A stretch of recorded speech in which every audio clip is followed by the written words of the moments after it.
Now, I'd like to welcome John Scott from the United Nations Convention on Biological Diversity, the CBD. I'm sure all you mob know about that. To introduce a video message from Braulio Dias. Please welcome John.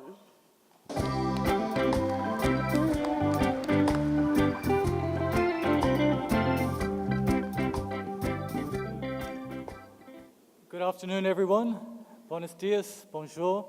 My name is John Scott. I'm a descendant of the Ningay people of central Queensland. Through my father and my grandmother, our totem is the freshwater tortoise, or the bungaroo.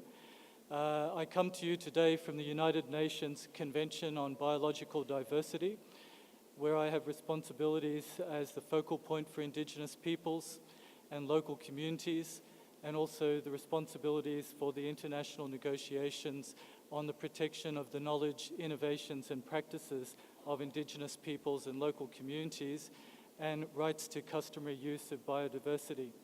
It gives me great pleasure today to introduce a video message from my boss, who's the Executive Secretary of the Convention on Biological Diversity. His name is Braulio Dias, and he is an Under-Secretary General of the United Nations. He sends you his sincere apologies for not being able to join you at this meeting. Unfortunately, he's at another meeting on the other side of the planet in Norway, but he sent you a message to wish you all the success he can in this week's proceedings. Thank you.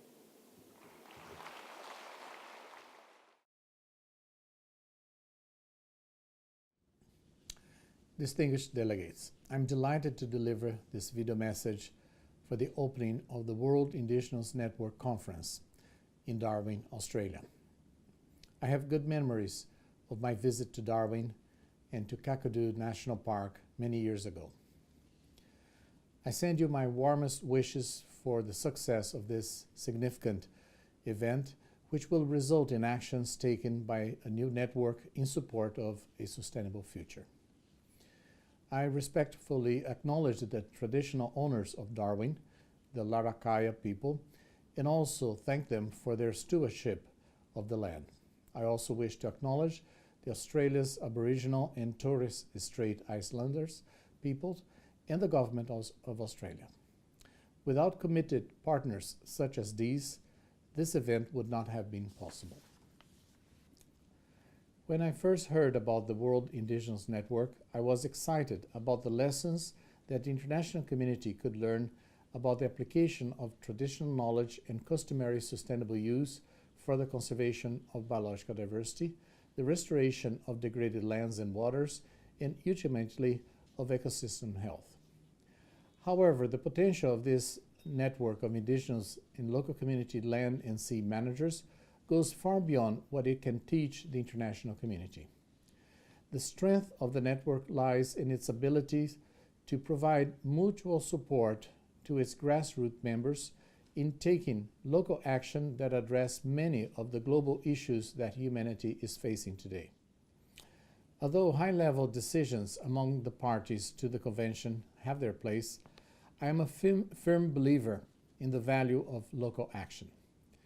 We now know that action on the ground at the local level is what will allow us to achieve the goals of the Strategic Plan for Biodiversity for this decade and its Aichi biodiversity targets. In this way, I am interested in how the network will demonstrate how successful community actions can be replicated and or scaled up. The network's mechanism of community-to-community exchanges presents exciting possibilities for the promotion of good practices. This has been a popular request from Indigenous and local communities for many years. In particular, I want to acknowledge the crucial role that community conservation areas will have if we are to achieve the Aichi Target 11 by 2020. The target requires that at least 17% of terrestrial and inland water and 10% of coastal and marine areas, especially areas of particular importance for biodiversity and ecosystem services, are conserved through effectively and equitably managed, ecologically representative, and well-connected systems of protected areas and other effective area-based conservation measures and integrated into the wider landscapes and seascapes. The recognition and support of Indigenous and local communication efforts will allow governments to achieve effectiveness and equity in the management of protected areas. The recognition of community conservation areas has multiple benefits for both Indigenous and local communities and for the governments. The good practice in Australia reveal a paradigm shift in traditional conservation models towards more inclusive models of protected areas governance and management, diverse models which have moved from the exclusion to the inclusion of local people. This has allowed Indigenous and local communities to move from victims of protected areas to beneficiaries. This can only lead to healthier ecosystems, landscapes, and communities.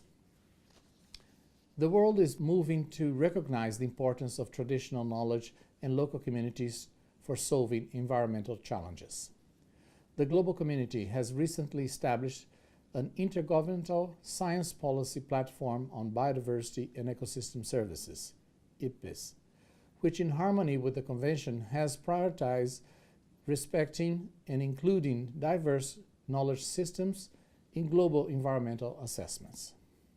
This year, both the IPBES process and the Convention on Biological Diversity, through its Working Group on Traditional Knowledge, referring to Article HA, is exploring how to connect traditional knowledge systems and science, including gender dimensions. I look forward to hearing the views of this gathering about this important issue. The story of this important initiative started with a conversation between two people on a beach in the remote West Kimberley region of Western Australia, who dreamed of an international knowledge sharing network of Indigenous land and sea managers.